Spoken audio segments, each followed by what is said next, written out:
I paid for my parents to go on a luxury trip, but they chose to take my sister instead. After they left, I canceled all the reservations. I treated my parents to a lavish one-week trip to Europe with me. When I picked them up to take them to the airport, they informed me that they had elected to travel with my jobless sister instead of me. My mother grinned. Your sister needed some rest, so we decided to take her. I did not say anything. When they arrived in Europe, they were treated to a great surprise. You're late, my mother exclaimed, stepping out onto the porch and lugging her bag behind her. I glanced at the clock on my dashboard. It was 06:02 a.m., 2 minutes late. Mom, I replied, attempting a grin. I got out of the car to help with the baggage, but then I noticed my sister. Lauren emerged from the house, carrying her own suitcase. My smile froze. What's going on? I inquired, attempting to keep my voice calm. My mother turned to me, her face way too happy for the circumstances. Oh, Violet. We decided Lauren should come instead of you. She's been so stressed lately, and she really needs this trip. My chest tightened. Instead of me? Mom, I've been planning this for years. I paid for everything. She waved her hand dismissively, as if I had simply brought up something unimportant. And we're grateful, sweetheart. But you're always working so hard. You can take another trip later. Lauren needs this right now. Lauren did not even have the decency to appear guilty. She only smirked and shifted her weight to one hip. Thanks for understanding, sis, she murmured, her voice dripping with phony sincerity. I looked at the two of them, my heart racing in my chest. My father walked out a bit later, avoiding eye contact and handing me his suitcase. This is unbelievable, I exclaimed, my voice shaking. This was supposed to be our trip, something for me to share with you. Well, it still is, my mother replied with a smile. Just with Lauren instead. Don't make this a big deal, Violet. Your sister really needs a break. My name is Violet, and I've been working extra hours for the past 2 years to provide my parents with an unforgettable vacation. Flights, luxury hotels, guided tours. I meticulously organized every detail, down to the last dinner reservation. But as I stood in my parents' driveway, watching my sister enter the rear seat of my car, I realized something I had been ignoring for years. It didn't matter how hard I tried. Lauren was always number one in their eyes. I clenched my jaw, biting back the angry retort that was on the tip of my tongue. Instead, I contrived a stiff smile before opening the trunk. Let's get going then, I murmured, my voice flat. If they want to prioritize her over me, that's okay. They may accompany her, but I wasn't about to let them enjoy it. Except for Lauren's constant conversation, the drive to the airport was eerily quiet. Oh my gosh, Mom. Did you see that TikTok about Paris? One can't wait to go shopping there. Do you think we'll have time for that? Or will the tours take up the whole day? My hands tightened over the steering wheel as I stared straight ahead, forcing myself not to say anything. My mother giggled quietly. Of course we'll have time. We'll figure it out when we get there. I bit the inside of my cheeks. When we get there. They didn't appear to notice I wasn't a member of that we anymore. At one point, my father cleared his throat. Thank you for driving us, Violet. I know this probably feels unusual. I looked at him in the rearview mirror. Unusual? That's an interesting way to put it, Dad. He did not respond. He simply shifted uncomfortably in his seat, maybe wishing he hadn't spoken at all. Lauren leaned forward from the back seat, her words harsh. You're not mad, right? I mean, this is really big of you, letting me go. I could never have afforded this on my own. I clenched my mouth and forced a tight smile. Of course, Lauren. Enjoy the trip. By the time we arrived at the airport drop-off zone, my patience had worn thin. My mom hugged me as I helped them unload their luggage. Thank you for understanding, dear. This means a lot to us and Lauren, my mother explained. I nodded stiffly. Sure, Mom. Lauren smiled as she wheeled her bag to the entrance. Thanks, Violet. You're the best. I stood there, watching them disappear into the terminal, my chest tight with anger and hurt. The ride back home was a blur, and I replayed the conversation in my head over and over, each word cutting deeper than the last. This means a lot to Lauren. You're not Matt, right? You're always working so hard. I parked in my driveway and sat in the car for a few minutes, gripping the steering wheel until my knuckles turned white. Then, without a second thought, I marched into the house, pulled out my laptop, and logged into every travel account I'd used to book the trip. Hotel reservations were canceled. Tours were refunded. Airline upgrades were denied. When I closed my laptop, a sense of satisfaction settled over me. They could explain themselves to the front desk staff in Paris, and I was done being their doormat. The tightness in my chest began to ease as I stared at the confirmation emails piling up in my inbox. If they wanted to take Lauren instead of me, that was fine. But they would not be staying in five-star hotels or taking private tours on my dime. The calls began as soon as their flight landed, and as I unpacked my suitcase, the one I'd packed so meticulously for a trip that was no longer mine, the irony was not lost on me. I hung up my clothes and neatly placed my shoes back on the rack. I groaned, picking up the phone and glanced at the screen, where my mother's name flashed along with multiple missed calls and texts. I unlocked the phone and read through the messages. Violet, what's going on? The hotel won't let us check in. The reservation is missing. Call me right away. Violet, this isn't humorous. Fix it now. I couldn't stop myself from laughing. Did they really expect me to sweep in and save the day after what they had done? The phone rang again, this time with a call from Lauren, and I let it ring until she left a voicemail. Violet, this is so petty, she said, her voice dripping with entitlement. We're stuck here because of you. You must contact the hotel immediately and resolve the issue. I rolled my eyes and deleted the voicemail without listening to the rest. I'd been their fixer for years, smoothing over every mistake and picking up the slack. But not anymore. I eventually decided to respond, if only to stop the torrent of calls. My mother's voice hit me like a tidal wave of hatred as soon as I picked up. Violet, what have you done? The hotel claims the reservation was canceled, and none of the trips are scheduled anymore. I let her yell for a bit before calmly responding. I canceled them. After a long, startled silence, she yelled, Why would you do that? Oh, I don't know, I responded, my tone tinged with sarcasm. Maybe because you chose to accompany Lauren on my trip. You're lucky that I drove you to the airport. We thought you'd understand, she snapped. Understand what? I inquired, my voice rising. Those years of saving and preparing were irrelevant because Lauren required a break. Did you think my efforts were in vain? Guess what, Mom? I don't understand, and I don't want to. I hung up before she could react and switched off my phone, tossing it on the couch. The calm that followed was beautiful, and I felt like I could breathe again. If they wanted to prioritize Lauren, fine, but they could work out the rest of the journey without me.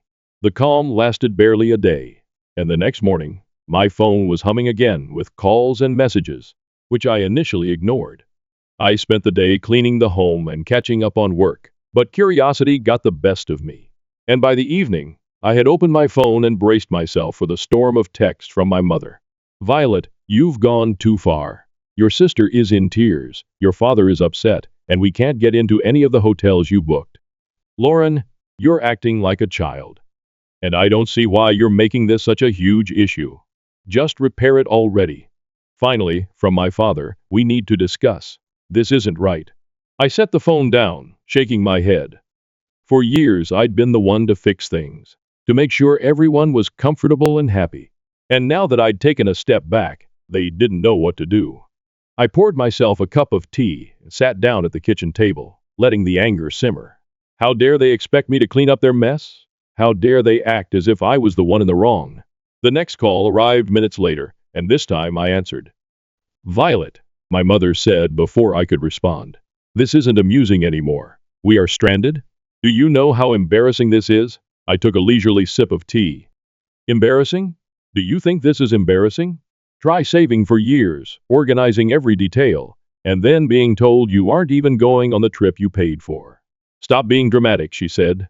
Lauren needed this more than you, and now she can figure it out, I stated firmly. You have made your decision, Mom. You wanted to take Lauren instead of me. That's great. But don't expect me to pay for her vacation. We're family, she said. We don't do this to each other? I let out a bitter laugh. Funny, I was just thinking the same thing. Lauren's voice rang out in the background, crying, Mom, just hang up on her. She is being impossible. That was the last straw. Enjoy your trip, I said, my tone frigid. Oh, you can't, because it isn't your trip. That was my. And now it belongs to nobody. Goodbye. I hung up before she could respond and turned off my phone. For the rest of the evening, I felt an odd mix of anger and relief. Angry that they'd put me in this situation, but relief that I'd finally stood up for myself. They could call me dramatic all they wanted, but for the first time in my life, I wasn't going to let them take advantage of me. The following few days were blissfully quiet. With my phone turned off, I finally had space to think clearly, free of the barrage of guilt trips and accusations. I spent my mornings sipping coffee on my back porch, enjoying the calm I'd craved for so long. My afternoons were filled with work and catching up on little projects I'd been putting off. Things that reminded me how capable I was when I wasn't bogged down by their endless demands. But on the third day, curiosity got the better of me, and I turned on my phone to find over a dozen voicemails waiting for me. The first few of which were from my mother, who became increasingly upset with each one. Violet, you should call me back right now. This has gone too far. I cannot believe you are doing this. You have embarrassed us. We are your parents. How could you treat us like this? Then followed Lauren's messages, full of the same entitled tone she always used. This is so petty, even for you. You are wrecking everything. Just fix it, Violet. Finally, my father's voice, lower but no less pointed. Violet, I don't understand what's happened to you. Call us back so we can work this out. I paused before listening to my mother's final voicemail, which was lengthy and filled with frustration and exhaustion. Violet, she said. We are back at the airport now. The trip is destroyed, and I hope you are satisfied with yourself. Your sister is upset, and your father and I are beyond disappointed. Call us when you're ready to speak. I deleted the voicemails without responding, because I wasn't prepared to talk, and I honestly didn't know if I ever would be. This wasn't a one-time error. It was the sum of years of them putting Lauren first and expecting me to accept it with a smile. As the hours passed, I reflected on all the times I'd been overlooked or dismissed. Every holiday where Lauren's whims dictated the plans. Every family gathering where my accomplishments were treated as afterthoughts. This trip had been the tipping point, but the cracks had been forming for years. Grace arrived abruptly that evening, carrying 2 cups of coffee and an evident air of inquiry. I heard about what happened, she continued, placing the coffee on the table. Your mom called me yesterday. Of course, she had. My mother was always adept at enlisting sympathizers to coerce me into obedience. And, I inquired, taking a sip. Grace shrugged, a sneaky smile forming on her face. I told her you were probably busy and would get back to her when you were ready. I laughed and shook my head. You're the best. No.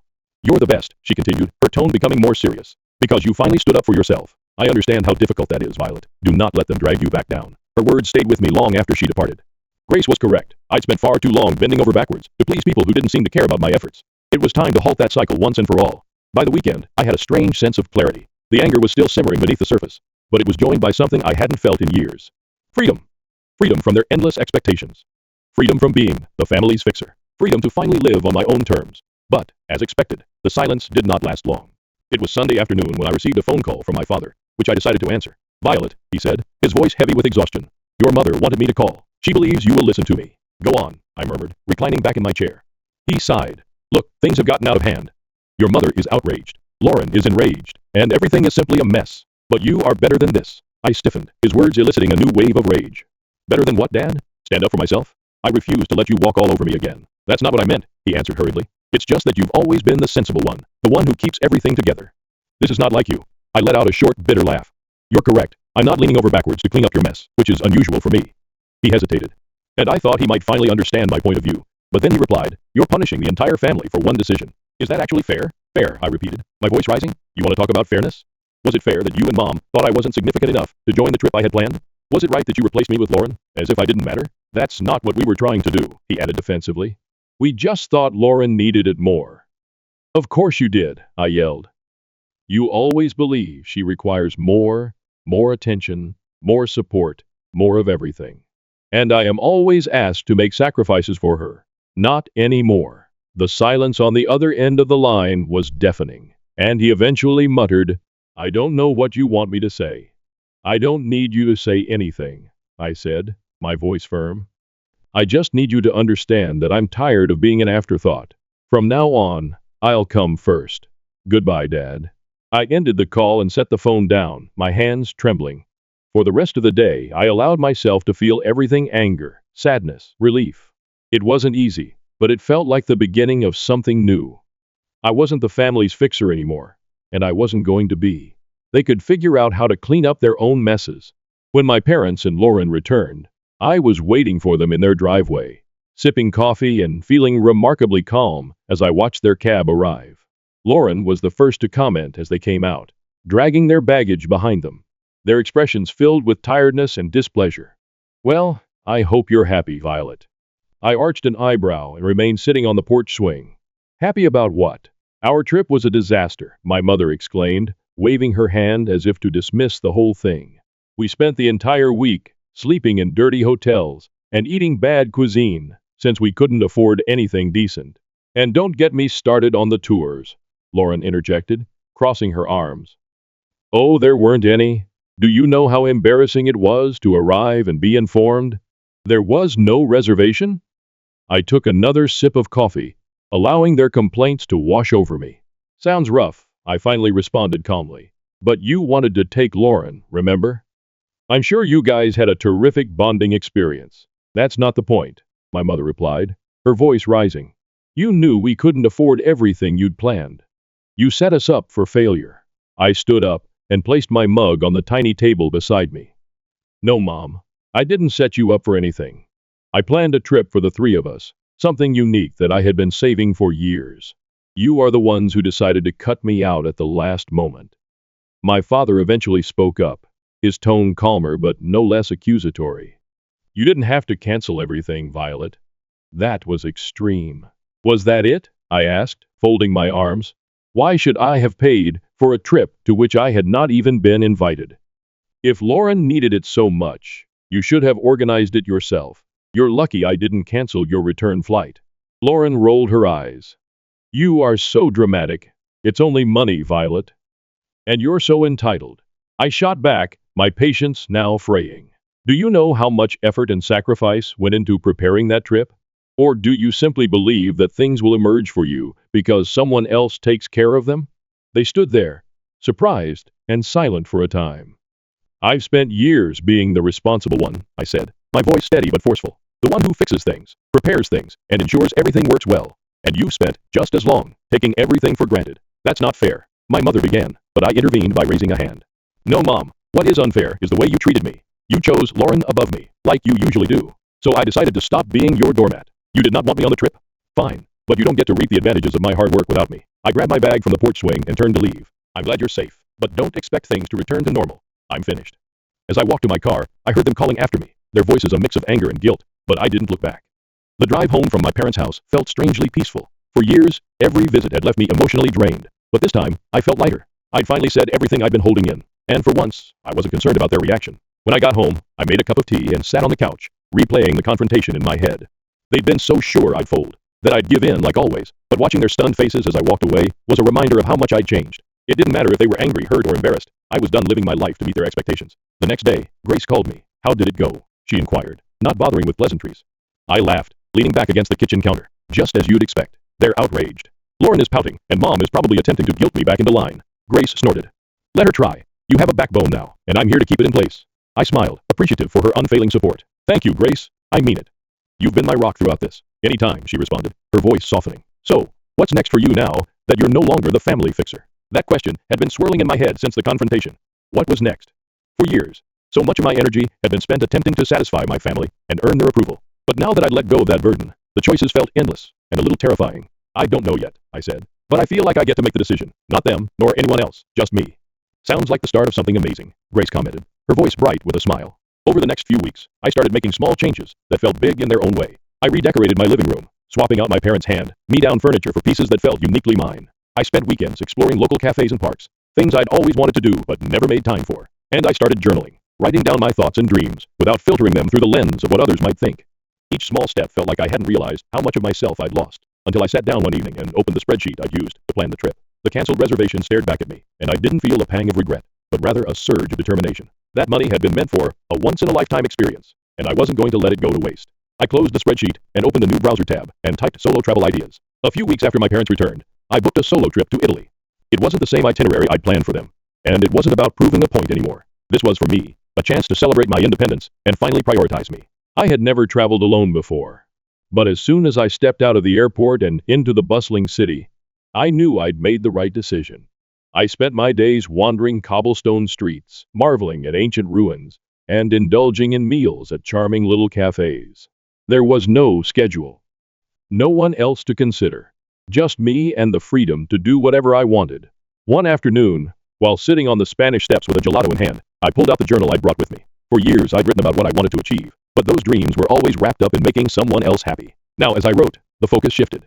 Learn a new language, start a small business, travel to at least 5 more countries. The list grew, each goal a reflection of the life I wanted to create, not the one I'd been expected to live. On my last night in Florence, I had dinner at a small family-run restaurant overlooking the Arno River, and as I watched the sunset paint the sky in hues of orange and pink, I felt a deep sense of peace. This trip had been more than just a vacation, it was a turning point. I'd spent so much of my life trying to earn my family's approval, but here, thousands of miles away, I realized something important. I didn't need it. I was enough just as I was. When I returned home, my parents tried to reach out again, this time with softer tones and carefully worded messages. Hope you had a nice trip. One text from my mom read, maybe we can all talk soon. I stared at the message for a moment before setting my phone down. I wasn't ready to respond, which was fine. This time, it would be on my terms, and I felt proud as I unpacked my luggage and displayed treasures on my shelves. A week after returning from my trip, my mother called, and this time, I answered. Hi, Violet, she said, her tone strangely soft. How was your trip? It was amazing, I said, keeping my tone neutral. That's nice to hear, she replied, hesitating as if to find the proper words. We've been thinking a lot about what occurred. Perhaps we handled things terribly. The admission astonished me, but I wasn't about to let her off the hook just yet. Poorly. You unexpectedly replaced me on a trip that I had planned and paid for. Poorly is an understatement. I know, she said. Your dad and I, we didn't realize how much it would hurt you. And Lauren, I asked. Does she feel awful too? Or is she still blaming me for ruining her vacation?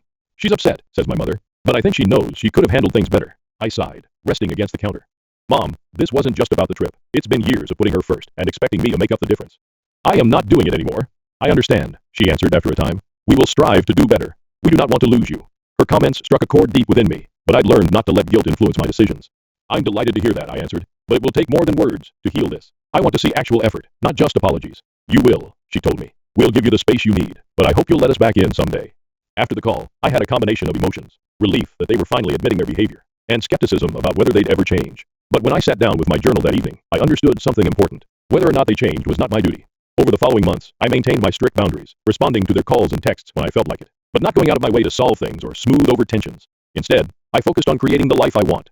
I signed up for a photography class, something I'd always wanted to do, but never had the time or energy for, joined a local hiking group, and even started planning my next solo trip.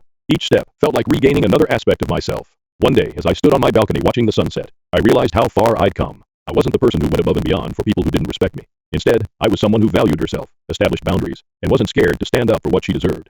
I felt completely liberated. Thank you for watching. If you haven't subscribed yet, please do so and hit the notification bell to stay updated with more shocking real-life stories happening around you. I overheard my girlfriend brutally mocking me to her best friend about our sex life. What happened next completely shattered our relationship. My girlfriend, Jenna, and I have been dating for just over 2 years. I am a veterinarian, and we met in my office when she brought her dog in for an ear infection. What should have been a 15-minute meeting grew into an hour-long discussion. I've never been so smitten by a woman before. Before Jenna, I lived the bachelor lifestyle and assumed I'd be unmarried forever. But that life of occasional flings was becoming old. Jenna is a charismatic woman with a large circle of acquaintances, her best buddy being Dylan, a gentleman from her hometown. I trust Jenna, but I'd be lying if I claimed I didn't care about their connection. I don't get angry or quarrel with her about it. She assures me that they've been friends their entire lives and have never had a sexual relationship. I understood that they were merely pals and attempted to buddy up with Dylan. He's been to the city 3 times and seems like a nice man, but he doesn't appear to like me much. Jenna claims he's simply being protective, but I get the impression he's jealous. Jenna finished graduate school this spring, but she's had a difficult time finding work. We've been living together for a year, and while I'm financially secure and don't mind covering expenditures, I've made it clear that if she gets a job, she must begin contributing. She texted me on Monday to say she had gotten a job, one she truly wanted, after some hard interviews. I was so pleased with her that I decided to surprise her by leaving work early and purchasing her favorite drink, Chinese takeout, flowers, and a necklace she adored from a boutique. I wanted to make the occasion exceptional. I returned home and entered the basement to get the hidden necklace, intending to surprise her. As I climbed the basement stairs, I overheard her talking on the phone and giggling excessively. It was cute, so I decided to surprise her. She was speaking with Dylan, which was not unusual. But then I noticed they were laughing at me, specifically about our sexual experiences. I heard her reply, "No. He doesn't even compare to my ex. My ex had at least 3 inches on me. I feel horrible every time I eat a mini carrot in front of him. It must be unpleasant for him to watch me munching on something his size." She chuckled and said, "His body is amazing as long as he keeps his boxers on." I don't care what people on Reddit say about the size of my member, but having her make fun of me in front of someone I already felt embarrassed about was extremely terrible. What made matters worse was that what she was saying wasn't accurate. I'm quite average. Nothing spectacular, but certainly not comical. She also ridiculed me for being gorgeous but not super smart, which was strange, given that I'm well educated. Hearing her rip me apart like that felt like a strike in the belly. I departed after that. Yes, I threw the flowers out the vehicle window and cried in the parking lot. I believe she heard the basement door close, or saw my car go, since she began messaging me shortly after, wondering when I was returning home. That was Monday. And I still haven't mentioned it. I'm not sure why. I guess I'm still absorbing things. It's extremely embarrassing and hurtful. But gosh, I adore this girl. I am not saying I will necessarily forgive her. I just want to emphasize how difficult this whole situation is for me. I know I should bring it up with her, but how? Any recommendations on how to begin this conversation? I am deeply upset, and I'm not sure whether I can forgive her for this. TLDR. My girlfriend and her male buddy made fun of me about our sex life and my penis. It's quite hurtful stuff. I feel like a puppy that has just been kicked in the face. I am devastated, all jokes aside. I plan to propose within the next few months. I don't see how I can forgive her or remain with her. Advice? Edit? Wow. Hey. Thank you everybody. I simply wanted to say that I will surely split up with Jenna. I had a beer with 3 of my buddies tonight and told them everything. Their sentiments are similar to the majority of yours. Dump her and do it quick.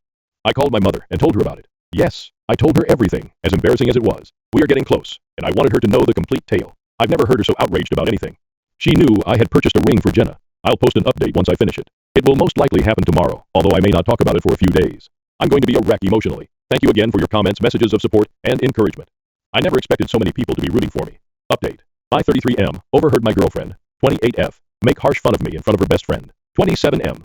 When I say brutally, I actually mean brutally, Well, Reddit strangers, I stayed strong and broke up with Jenna on Thursday evening. This has honestly been the most dramatic few days of my life. I am fatigued. Things became really unpleasant on her end. Sorry for the lengthy post. A lot has transpired.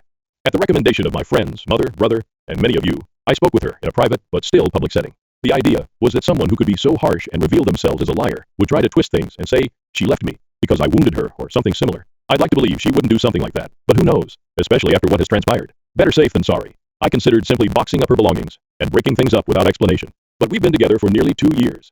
I felt the best thing to do was face her gently and listen to her. Even if her explanation did not influence my choice to end our relationship, I wanted to give her the opportunity to explain. So I took her to a wine bar downtown with small private booths and half curtains. She had been saccharine sweet since Monday, which indicated that she either A. felt bad about what she did, B. believed I had overheard her, or C. had no idea why I had been aloof. She dressed quite smartly.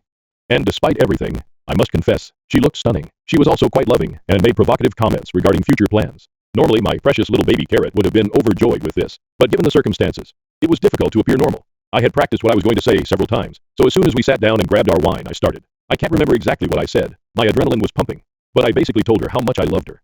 How she's the first woman I've ever felt so close to that I opened myself totally and trusted her. I told her she was the only woman I'd ever considered marrying, but I didn't mention that I'd already bought the ring. I remarked that I hoped to have children with her in the coming years. She kept interrupting and claiming she loved me too. Then I looked her in the eyes and asked her directly why, if she loved me so much. She made fun of me in front of Dylan. Her expression seemed slightly satisfied. As expected, she initially denied it, claiming she had no idea what I was talking about. She stated that Dylan is aware of how much she loves me and would never make fun of me in front of him. I simply glanced at her and said, "Come on, Jenna." Even after I told her I'd arrived home early on Monday and overheard her conversation, she denied it. It was frustrating, but I maintained my composure. I told her that we were both aware she was lying and that what she said was unforgivable. I couldn't understand why she would say such things to Dylan, especially since she was lying solely to make fun of me. She kept rejecting it, behaving as if I were insane. She stated she loved me, was not unsatisfied with our sexual relationship, and would never complain about me. If I hadn't witnessed the exchange, I would have believed her. She deserves an Oscar for her portrayal. Some people inquired if I was certain she was talking about me. When she compared me to her ex and his cracking member, she did say my name, so there's no question. In the end, I told her I'd take us home so she could get the necessities and her dog. My brother and his girlfriend were also present.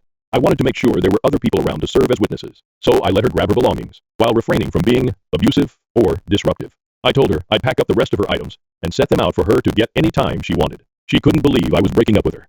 She pleaded with me, but I was set in my ways and refused to change. It was difficult not to cry in front of her when she continued stating how much she wanted to be with me forever, and that she hoped to be the mother of my children someday. I own my house, and since Jenna hasn't assisted with bills like rent or utilities, I wasn't too concerned about, to put it frankly, forcing her out. She continued asking me what she was supposed to do and where she should remain. I told her it was no longer my problem, and that she could stay with friends until she could obtain her own apartment. The majority of the furnishings and decor were mine anyway. She only had clothes and toiletries to take with her. Even the refurbishing she had done in my house was on my dime. Then came the waterworks. She burst into tears, claiming she didn't understand how I could treat her like that, and that she thought I was a decent guy. She must have said this a million times. I assured her I am a good guy, which is why I didn't just put her belongings on the front lawn, change the locks, and leave without explanation. Then, to my surprise, she dug the knife in deeper. She said she had no idea why she had said those things to Dylan, but eventually admitted she had. She went on to say that maybe it's because Dylan brings out the best in her, and she can laugh at things that would ordinarily make her cry. Like my penis, apparently. I told her it was unfortunate that if what I had heard was her best, I would hate to witness her worst.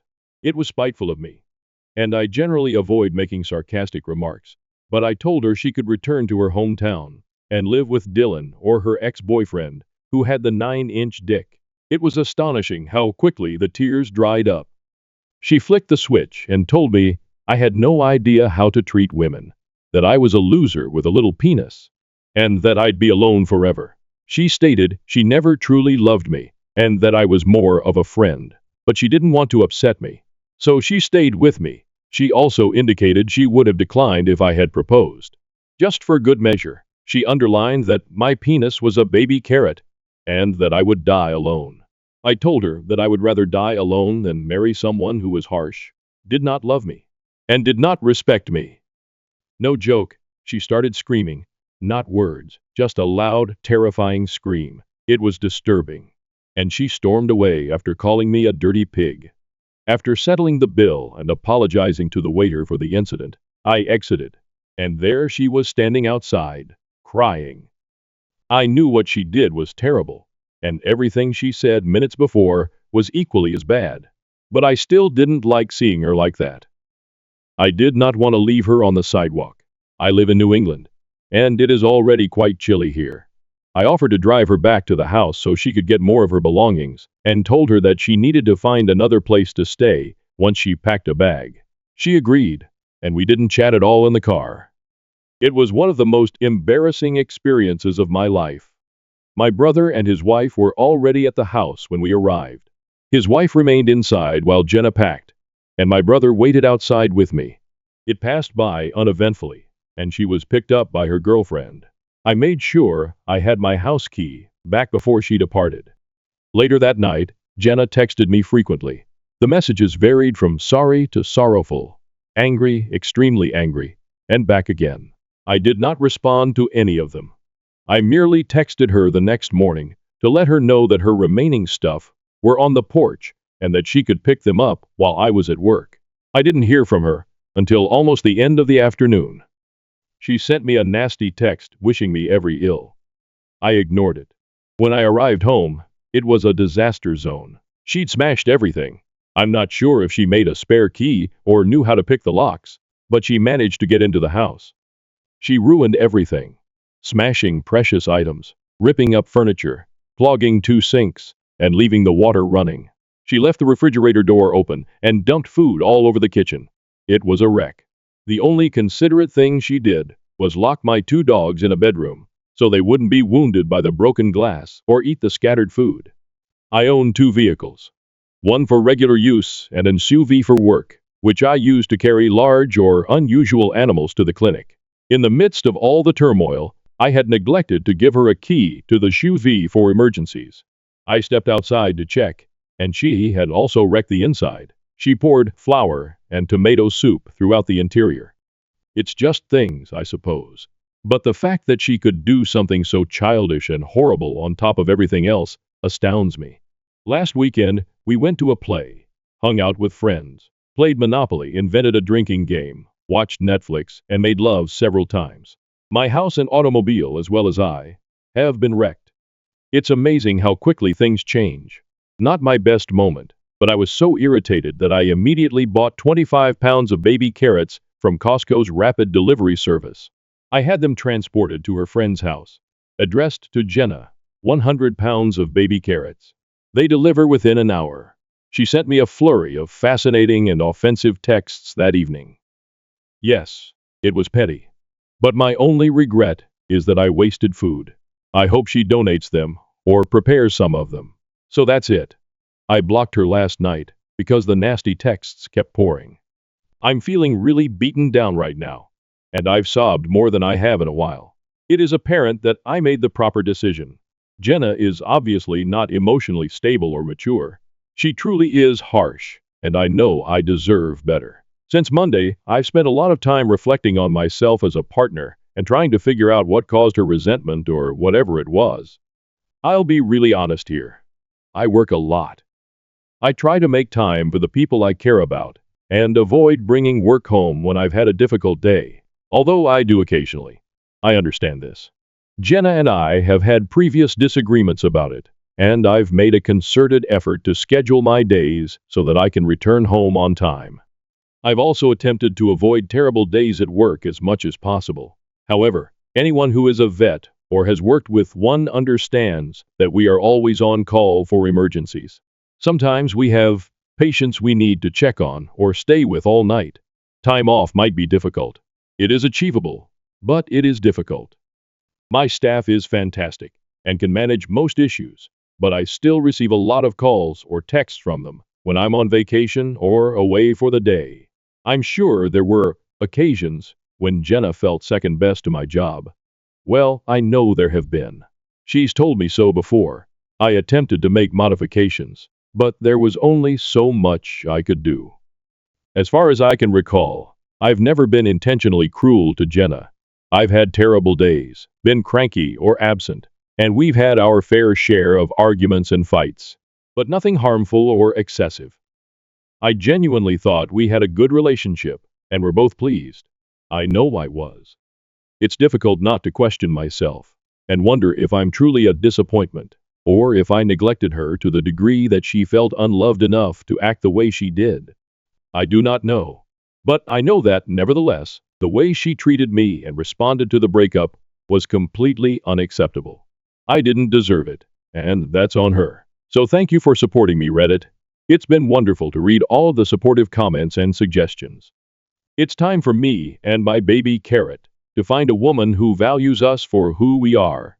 TLDR. I broke up with Jenna on Thursday night. It didn't go well. She turned vicious and destroyed my house, car, and me. But I did it, and it's finished. I've blocked her on my phone and social media. In a fit of anger, I also sent her 100 pounds of baby carrots. Edit. I did file a police report and take pictures, which might help me reclaim part of the money lost through insurance. The police report is unlikely to yield any results because I cannot confirm it was her. The same goes for attempting to sue her in small claims court. Frankly, I'd prefer not deal with her anymore. I'm going to hope that insurance covers the damages and then move on with my life. Mom chose my step-siblings over me and demanded I share my deceased dad's college fund. Now I'm fighting for my independence and future. Before I get into what happened, here's some backstory. I'm a 17-year-old girl who lives with my mother, 43 stepfather, and 2 stepsisters. I have a stepbrother, Jackson, who is a year older than me, and a stepsister, who is 2 years younger. We all attend the same high school, but we have no mutual acquaintances and have never been close. My mother and their father married after nearly 5 years of dating. The wedding occurred 3 years ago, but our families had been living together for 6 years. So the wedding was really a formality. My father went away when I was quite young, so I never got to spend much time with him. I scarcely remember him because I was so young when Dad died. My parents were never married, and my father's family disapproved of my mother since she was a party girl with a bad reputation in their area. So they lived together for a brief period, but didn't marry because his parents would have undoubtedly kicked him out. He was diagnosed with leukemia in its late stages at the age of 27, and it was too late to intervene. Fortunately, Dad had time to organize his affairs, and he was able to establish an education fund for me, so I wouldn't have to worry about the future, and my mother wouldn't have to force herself to work hard after his death. I've known about it since his lawyer informed me when I was very little. The lawyer was in charge of the money flow, but after I turned 18, I would have complete control over the fund.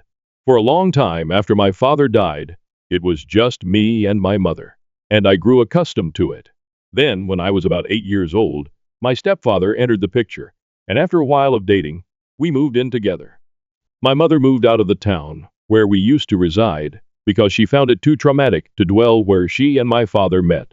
I've never met my paternal grandparents because they were never interested in meeting me. We periodically visit my mother's parents, and they are kind enough, but my mother's family is not very close. When I moved in with my stepfather and his children, I had high hopes that I'd finally have a large family. When I was younger, I had a lot of hopes, but unfortunately, my new family did not meet them. I don't blame them, but it was quite disappointing for me. When I was younger, it wasn't that they didn't make me feel welcome or treated me poorly, but there was something strange about everyone's energy. We all lived together, but we never felt like a family, and I never connected with my stepfather or his children. We lived in the same house, but they never tried to make me feel welcome or get to know me. I tried several times, but they did not appear enthused, so I gave up after a few months. I understood that we were more like glorified roommates than true family members, and that was it. I did not romanticize it. My mother, however, told a different narrative. They treated her differently. The mood toward my mother was radically different. They treated her as if she were a member of the family. I could be mistaken, but I believe that my step-siblings and stepdad were pleased to include my mother and play happy family with her, while excluding me was due to my stepdad's ex-wife being a nightmare. I've never met her, but according to what I've heard, she was a total gold digger who left my stepfather nearly bankrupt following their divorce. He had to start again in his life, and to make matters worse, he had to care for my step-siblings on his own after their mother gave up custody and abandoned them to be with her new partner shortly after their divorce. Meeting a woman like my mother, who is the polar opposite of his ex-wife, was probably beneficial to all of them, but I wasn't really needed in that situation. They made me feel like an afterthought. I can't quantify it or give particular examples, but it was all about vibes and energy. Despite being a member of the family, I always felt that I wasn't really a part of it. My only consolation was the thought that I might have been overthinking things, something I used to tell myself when things got too much for me. It is strange to admit this, but I was genuinely jealous because it appeared that my mother had finally found her people, while I remained on the outside. After a few years, I began to dislike everyone because I felt left behind.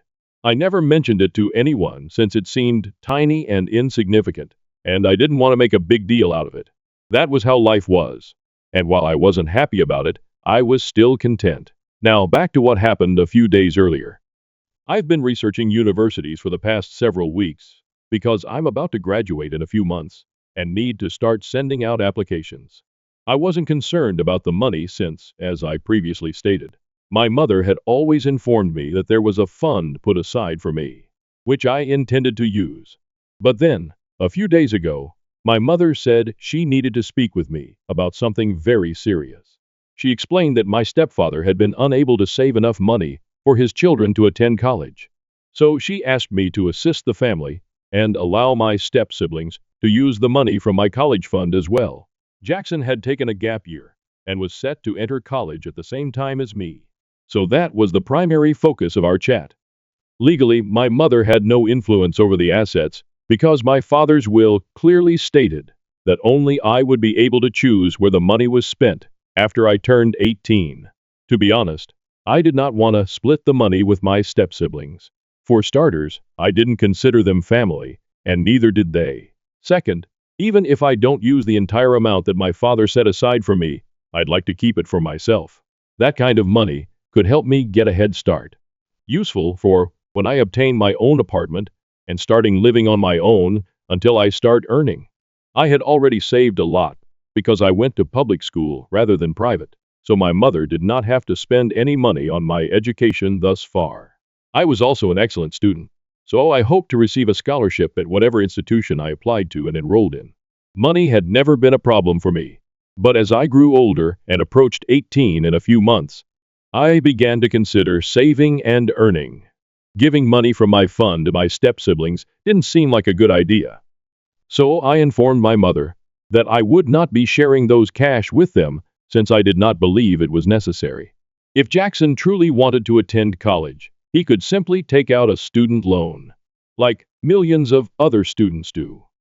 My mother was not pleased with my response and accused me of being selfish. I didn't even disagree. I was being selfish, and I saw nothing wrong with it. So instead of battling with her, I simply informed her that I was being selfish, which was perfectly acceptable because I did not consider my step-siblings family. That's when my mother yelled at me, as if what I said was a criminal violation. It took me a few seconds to realize she was losing her mind because I had given her the truth. I did not consider my step-sibling family. The double standard was ridiculous. On the one hand, my family had treated me as an outsider for the past 8 years, and she never seemed to notice. Or perhaps she did, but she didn't care. However, when it came to me, I was suddenly expected to consider them family and treat them as such for no apparent reason. I attempted to speak to her quietly and without yelling, but it was pointless because she was already yelling at me and calling me ungrateful, among other things. So I waited for her to stop yelling before telling her that she could scream all she wanted, but I wouldn't change my mind. All that screaming at me would do was alienate me even more and make me less likely to support them in any manner. My mother calmed down a little after I said that, and I assumed we were finally going to have a sensible conversation in which I could express my feelings. But that was foolish of me. I had forgotten that in this environment, my sentiments were irrelevant. What mattered was whether my mother, stepfather, and step-siblings were content. None of them seemed to care about my pleasure. After my mother cooled down, she informed me that I had a week to decide. But if I didn't agree to divide the college fund with my step-siblings, she would have to kick me out of the family. I assumed she was joking because it looked so ludicrous, but she assured me otherwise. With my birthday approaching in less than a month, she stated that she would soon no longer be legally compelled to let me remain with them, because I would not be a child. So I'd be on my own if I didn't agree to share the college fund that my father had set aside for me. I couldn't believe my own mother would say such a thing, and put me in such a tough situation for the sake of my step-siblings, especially since I was meant to be her own flesh and blood. She advised me to tread carefully and think it over, since this decision could cost me everything. She then exited the room, leaving me to absorb what she had just said. It was extremely insulting to be treated that way by my own mother, and I decided that day that I was going to get out of this house no matter what the cost. So I began talking to my friends and told them that I needed help finding an apartment of my own because I was planning to move out for my 18th birthday. I told them what my mother had stated and emphasized the severity of the situation. I knew that after I turned 18, I'd have control over the money and could select where to spend it. Yes, I would have to stick to a budget and carefully select my college degree, but it was worth it since it meant I could move out and live on my own instead of putting up with my family or forcing them to tolerate me. After that chat with my mother, it became clearer than ever that I was not welcome in that house at all, and I had been treated as an afterthought all these years. I realized I had not overthought anything. In fact, I may have been underthinking things because I had never expected this. A few days later, a friend informed me that she had spoken with a cousin who was also applying to the same universities as I was because we shared similar interests. Her cousin planned to live in an apartment since she wanted to be self-sufficient from the start. My buddy suggested I contact her cousin, and if we ended up attending the same college, we could rent an apartment together. I thought it was a brilliant idea and phoned her cousin right away. We figured things out, and I informed her of my condition. She was empathetic, and I could tell she was a pleasant person with whom I would get along. So that was resolved. The only thing left to worry about was where I'd live until college started, which was still a few months away. Fortunately, my friend said I could stay with them until college started. It was a dirty and risky scheme, but I was willing to go along with it since anything was preferable to living with my mother and her family. After the dispute with my mother, I was treated horribly. They weren't yelling at me or being blatantly harsh, but rather in a humiliating way. They'd all banded together against me, treating me as if I were the most repulsive thing alive. Every time I entered a room, everyone would stop chatting and leave, returning to their respective spaces. They constantly gave me the side eye and refused to speak to me, as if I had done something terrible. It was so humiliating that I wanted to run away. It took a long time to plan something for myself, but I was determined. As soon as my friends were ready to take me in, I would depart. When my mother asked me again whether I had changed my mind, I decided to tell her the truth and leave. I assured her I hadn't altered my mind and was indeed intending to depart. I said that the way she and her family had been treating me over the last week was nothing short of crazy, and I couldn't take it any longer. I told her I'd already spoken with friends and would be staying with them until I could start college and relocate far away. I made it clear that I did not want to see her again, so she might kick me out. It would make no difference to me. I already had a plan, so I wasn't surprised when my mother yelled at me again, asking me to leave since her house wasn't for selfish, ungrateful brats like me. I left, relieved to be rid of them, but it wasn't the end of my plans. During my time alone in my room, I had been planning methods to retaliate against my mother. My life had taken a bad turn after she married my stepfather, and she didn't seem to mind because she was content with her new family. I had tried to be pleased for her while suppressing my emotions, but it was clear now that she did not care about me at all. Her stepchildren were more important to her than I was. The way she treated me made me feel terrible, and I was determined not to let it go unanswered. So as soon as I got out of the home, I resolved to confront her for who she truly was. The only reason I waited a week to speak out about her unreasonable expectations was that I didn't want her to have access to me or the power to express her disappointment in me. I knew nobody in their right mind would ever agree with what she had said to me. After moving in with a friend, I decided to go online and write a post about my mother. I wrote about how my mother raged at me because I refused to pay to my step-siblings' education fund. I explained that none of them had ever treated me like family, and my mother didn't seem to care. It only became an issue when I handled them in the same manner. I discussed the double standards and how my mother had almost completely forgotten about me after moving in with her new family. I also stated that I considered my mother to be the single most selfish person on the earth because of how she had been treating me simply for saying no to something utterly stupid. Any rational person in my situation would have said no, especially because the money she was discussing was left exclusively for me by my father. It wasn't for anyone else to use, and I didn't think it was fair of her to want me to share it with people who had never treated me like a member of their family. I might have contemplated it if my step-siblings had been good to me at some point, but that was not the case. I was quite frustrated, and I vented my feelings in that single post. I knew this would have a severe influence on my mother, especially because many of her friends and their children followed me on social media, but I didn't care at the time. All I wanted was to get back at her. To be honest, my mother had always been my sole source of support and happiness, because I only had one parent to rely on. My grandparents were rarely in touch with me, so my mother's preference for my step-siblings over me felt like a major betrayal. I was really hurt and wanted to express myself without regard for the repercussions. So I made the post, and the results were precisely as I expected. My mother sent me multiple texts, claiming that I had ruined her life, because everyone had seen the post, which had been shared numerous times.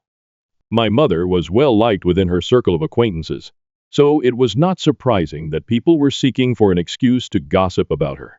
I played right into their hands. She attempted to call me multiple times, but I did not answer or react to any SMS. I was terrible, and had hoped that writing the post would make me feel better. But the messages my mother gave me made me feel even worse about my decision. I could see from her text that she was quite torn about this. She said things like she never expected me to do this, that she thought she raised me to be nice and sympathetic, but I was the complete opposite, and she couldn't believe I was her daughter anymore. Then she hauled out the big guns and informed me that if my father were alive today and saw this vindictive and malicious side of me, he would be tremendously disappointed and would no longer want to be linked to me. That really got to me, and I started feeling like I'd done something bad. I began reconsidering everything, which led me here. At this time, I'm not sure if it was appropriate for me to refuse to share my college fund with my step-siblings. I'm not sure if I should try to make things right with my mother and the others, since I don't think I can face them after what I did. But this could also be a brilliant strategy to manipulate me, and if so, it's certainly working. That's why I need your assistance. Now that everyone knows the data, I can finally reach a conclusion. So, am I bad for refusing to share my college cash with my step-siblings and then creating a negative post about my mother? Update 1. Hello and thank you so much for your response. A lot of you sent me very nice words, which made me feel better about myself and what I did. I suppose I needed that to see things for what they are. I was about to give my mother another chance, just because I wanted to see the good in her. I wanted to think she wasn't a nasty person. But what kind of mother speaks and acts the way she did? She's just not a decent person, and it's time I accepted that rather than fighting it. So I blocked her so she couldn't contact me again. I knew if she texted me, it was solely to influence me or get that post removed. I do not want to take that post down. I want it to remain up till she apologizes to me. She knows where I am because my friend's mother informed her that I live with them, and she knows how to contact me. If she doesn't contact me, I'll consider it as an indication that she just cares about her reputation. Update 2. It's been 2 weeks since I moved out and started living with a friend. Since that post, I have had no touch with anyone in my family. I did attend school for a few days and bumped into Emily a couple of times, but she simply gave me a nasty look and like I didn't exist. Not unexpected, given that they've been pretending I don't exist for the previous 8 years. So it must be even simpler now. Anyway, my mother eventually came to see me last evening. She arrived with a black plastic garbage bag and put it in the living room, claiming it included all of my leftovers. Basically, everything I had managed to get into my duffel bag before leaving the house. It felt a little disrespectful that she had used a garbage bag to pack my belongings, and it was even more insulting when she threw everything on the living room floor, leaving me to gather it. My friend and her parents, who witnessed this, were appalled. They did not enjoy my mother's behavior, and even took it upon themselves to quarrel with her over it. They advised her that given that I was her only daughter, she should have compassion for me instead of treating me so harshly. They really drilled her, and she didn't take it well. She informed them they had no right to discuss her parenting methods because they were the ones harboring a delinquent like me. I almost broke out laughing when she said that since I was not a delinquent, I was a scholar student, and she knew it. I almost addressed it myself, but I didn't have to because my friend stuck up for me. She told my mother off, saying she was grateful her parents were not like mine and had a heart. It developed into a catfight after that, and my mother became enraged and fled. I was really grateful for my friend and her folks. I don't think they needed to stand up for me, but they did, and I couldn't be happier. This was probably the first time in my life that I had someone fight for me, and it was quite moving. But in any case, I doubt my mother will return anytime soon, because after the reception she received yesterday, I wouldn't dare to show up around here again if I were her. I truly hope she doesn't show up because I'm tired of the drama. I simply want to go on with my life and start a new chapter, but I can't because she keeps reappearing. So I hope this is the last time I have to deal with her. Update 3. Hello everyone. Long time no see. I've been MIA for a few months, I believe, but you can't blame me. I've been applying to colleges, hoping to get into a good one with a scholarship. I've been working extremely hard, and it has all paid off. I got into my first choice school, and I'm keeping to the strategy I devised a few months ago. My friend's cousin, who applied to the same universities, was also accepted, and we plan to rent an apartment and live together. She's a really sweet girl, and the fact that she's my friend's cousin is just icing on the cake, since it allows me to stay in touch with everyone. The last few months have been really challenging for me emotionally, but my friends have helped me get through everything. I can't express how grateful I am to have such folks in my life. I know that many people with bad parents and families rely on their friends for emotional support, but I attempted to avoid it. However, now that I know how far my friends will go for me, I feel like they are family. I will always be grateful for everything individuals have done for me. Seriously, I don't think I could have gotten this far without everyone's help. Even the people here who reached out via message and said such encouraging things to help me get through this. It's just bizarre and funny that my mother hasn't texted me once since I moved out.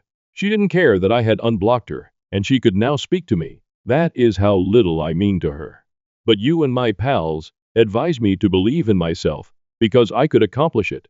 It's pretty funny how strangers on the internet helped me more than my mother ever did. But that's all in the past. I'm looking forward to a fresh start here, and I'm quite thrilled about what the future holds. Am I the asshole for skipping my friend's birthday without warning because his girlfriend called me the typical girl best friend? Original post. Miles and I have known each other since we were 2 because our parents are best friends. Now, I would not say Miles is my best friend. He is a good friend, and we do hang out on occasion, but see each other on all major holidays because of our parents. We are in our early 20s. The problem started because of a dumb childhood memory. When we were 8, we had a wedding play at school after care. I played the bride and the groom. It was a play with horrible songs and uncoordinated kids. Obie's our parents made pictures and videos of that. And we each have one picture on our family picture walls. Miles is dating Lindy. They met 3 years ago and started dating last year. Lindy does not like me. So every time we coincide at a celebration, she makes a comment about me being the typical girl best friend. She once said that I secretly wanted to sleep with Miles. I have no clue where she got that impression from. Miles and I have different friend groups and schedules. Besides the monthly catch-up over food, we didn't really meet that much. Things got worse when Lindy saw the wedding play picture. The comments just got more. She even started DMing me on Instagram, saying she knew what game I was playing. I talked to Miles once about this, and he told me to give her time. So his birthday was on Saturday and I was invited. Lindy wrote me saying something along the lines that she was going to supervise me. This was their first birthday as a couple, and I was not allowed to take up his time. I was honestly just fed up. I tried talking to Miles once more, but he said the same thing. So I just skipped out. When the party started, I wrote a quick sorry I can't come and told him my mother was going to bring his present. Now he is upset with me for missing his birthday. Lindy is mad that I made it all about myself. And my parents are upset. I missed a family function, Ada. Edit. I didn't show anyone the messages because it didn't want to make more out of this than it is. I didn't want to poison anyone against Lindy, especially not if she is a new fixture in Miles's life. That would make both our lives more difficult. I hope that just talking about it might be the more adult thing. My parents are not mad at me or blowing up my phone. A la Reddit fashion. They and Miles' parents were just bummed out that this was the first birthday that I ever missed. As to why she is jealous, I have no idea. Neither of our parents ever wanted us to get together. There were no jokes or anything about it. I think they also never would want that. The wedding play picture is in the living rooms because they love the picture, and it was our first play. Update. I will update you in the first part and clarify some things later. After my post, I talked to Miles. At first, he was kind of mad and thought I had been blowing things out of proportion. Some more details are in my last post. We came to the conclusion of taking more distance while he figures that all out, mainly because I did not want the added stress of petty drama. Then I talked to my parents and explained to them what was going on. They were really upset by how Lindy treated me. Obviously, they weren't going to get involved, but it was nice to get that off my chest. Then nothing else happened until Tuesday evening. Wednesday was a holiday. So some of my friends took the opportunity to go to an Irish pub to do karaoke. At some point, my best friend and I went to pee and touch up our makeup.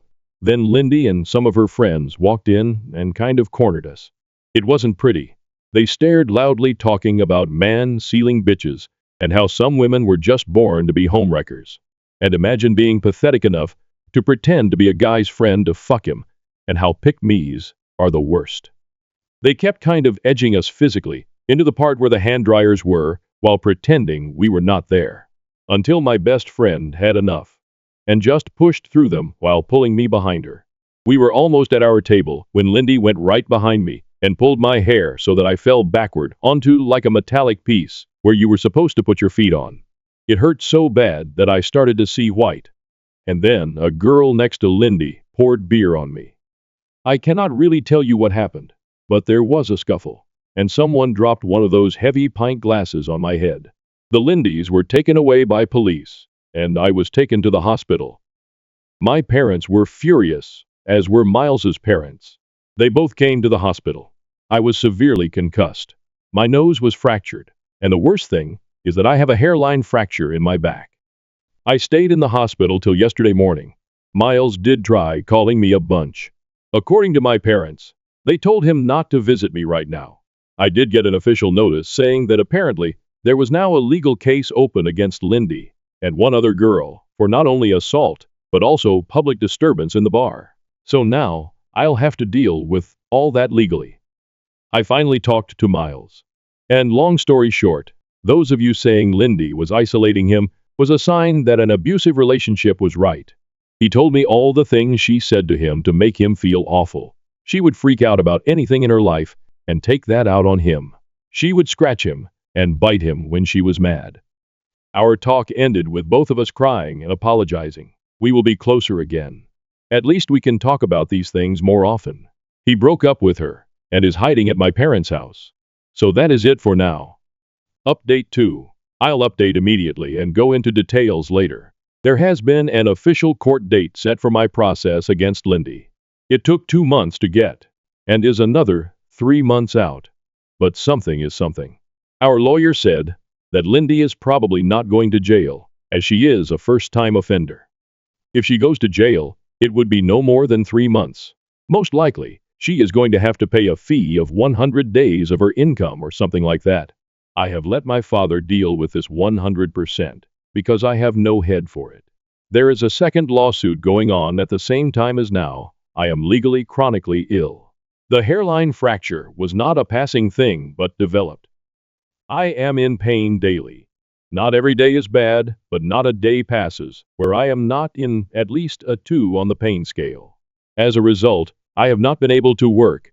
Right now, my insurance pays 75% of my former income, and my workplace covers the rest. But I am probably going to get fired. So my insurance filed a claim against Lindy to pay my lost wages. I am right now not in contact with Miles. I tried to be supportive, but being disabled by his jealous ex-girlfriend made me bitter against him. He was a victim, but now I can't live my life, and I blame him partly for that. I am in therapy to work through all of that and have taken up some new hobbies. I have started to write more and am looking into courses or online classes. Miles's parents have been apologetic and have supported me a lot. His mother had been a saint. She volunteered to drive me everywhere, and I have actually become friends with her. We even went to see Deadpool and Wolverine. She is a SHW, so we have a lot of time. One of Lindy's friends reached out through my lawyer, offering a testimony against her own friend. She also sent a letter apologizing. To make it short, Lindy had told them I was bullying her, and that Miles had once already cheated on her with me. So that's where we are right now. Take care and shield your back. New update. Hey everyone. So here we are again. And yeah, things have moved along. But honestly, I'm just tired. The first court date, it came and went. It was my insurance company versus Lindy. And surprise, surprise, she lost. She's on the hook for most of my lost wages, which is nice, I guess. I didn't have to be there the whole time, which I was grateful for because I've had enough of this mess. As for the criminal case, well, we don't even know if we'll end up going to court for that one. My lawyer is handling it, and I've handed the reins over to my dad because, honestly, I've had it. I'm no legal expert. And after that insurance loss, Lindy's in a bad spot. Her legal team is apparently scrambling to do some serious damage control. But at this point, that's not my problem. More of Lindy's friends have crawled out of their hidey holes to give testimony. Turns out, this wasn't her first rodeo. Another girl came forward with evidence of Lindy pulling similar stunts back in high school. This poor girl was just sitting next to Lindy's then boyfriend, being a normal human. And Lindy went off the rails, starting rumors and spreading literal breadcrumbs on her table to trigger her celiac disease. Yeah, she's that kind of psycho. No one could prove it at the time, but now, with all these friends popping up, it's all coming to light. And believe me, these girls didn't have some moral epiphany. They're just terrified of getting fired or having anything negative pop up in their records. The receipts are coming out, and it's getting uglier by the day. Now let's talk about Miles, because that's a whole other dumpster fire. I'm still not speaking to him. Turns out he's known for a while that Lindy was threatening him with bad things if he didn't cut me off and make his parents stop talking to me. And this idiot laughed it off. Thought she meant breaking up with him or something. But no, she was dead serious. Even started stalking me and one of his cousins. She made some fake profile and was sending cryptic messages to his cousin. What did Miles do? Talked her down. Yeah, that's it. She kept giving him ultimatums, and he just rolled with it. So, yeah, I'm even angrier at him now. He knew she was unhinged and didn't do a damn thing about it. He let her spiral while I got dragged through the mud. His dad finally got involved and dragged him to the police, where they filed reports about all the crap Lindy pulled. They have evidence now from the stuff with his cousin, and even photos from when Lindy got physical with him. So at least something's happening on that front. But it's too little, too late if you ask me. As for Lindy, well, she's gone radio silent. Except for TikTok, of course. My friends keep sending me her cringy videos, and it's honestly kind of disturbing. She's acting like nothing's happening, like her whole life isn't unraveling. She's got a new boyfriend now, and they're making those awful lip sync videos together. I think she's living at his place. But who knows? Maybe her parents cut her off. Wouldn't be surprised. Oh, and the guy? Yeah. One of my friends looked him up. Let's just say he fits right into her pattern. As my grandma would say, there's a lid for every pot. On the health front, still nothing good to report. My pain hasn't improved, and I'm now waiting for a surgery appointment, which looks like it'll be early 2025. The pain is radiating to my left hip now, which is just great. I feel like that sad little dog from the Black Cauldron. But hey, silver lining. I've made friends with a few of the nurses who work with me. One of them braids my hair, which is kind of sweet. I'm also seeing a physiotherapist regularly, mostly for massages at this point. It helps, but some days, I feel like I'm just patching myself together with duct tape. The therapist suggested I start doing pool exercises. So now I'm in an aqua aerobics class for seniors. No, there isn't a disability-specific class in my town, and frankly, I didn't feel like looking too hard. The old ladies are a riot, though. Well, except for one who always looks miserable. But honestly, I'm not one to talk. One piece of good news. I finally got approved for a wheelchair, so at least I can go out with my friends without feeling like my body is falling apart after an hour. I've also been taking a few university courses for fun and playing way too much Fallout. So there's that. And that's where we are. It's still a mess, but I'm just doing what I can to get through it. Thanks for sticking around, I guess.